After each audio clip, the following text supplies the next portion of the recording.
একটু মিলিয়ে নেবেন। আপনার আশেপাশে এমন কিছু মানুষ আছে যাদের আচরণ হুবহু কচু পাতার মতো। বোঝেননি?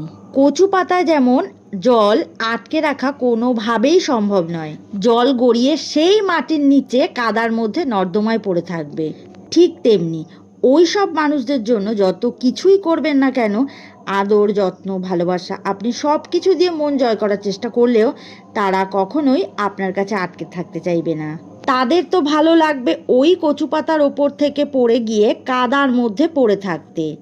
এজন্য যখনই বুঝতে পারবেন মানুষটা আপনার জন্য ঠিক না, মানুষটা আপনার শুধু ভালোবাসা নিতেই জানে কিন্তু ভালোবাসা বিনিময় করতে শেখেনি, তখনই আপনি আপনার ভালোবাসাটা বন্ধ করে দেবেন। নয়তো কষ্টটা শুধু আপনিই পাবেন, কারণ ভালোবাসা আপনিই দিচ্ছেন, কষ্টটা তো আপনাকেই পেতে হবে।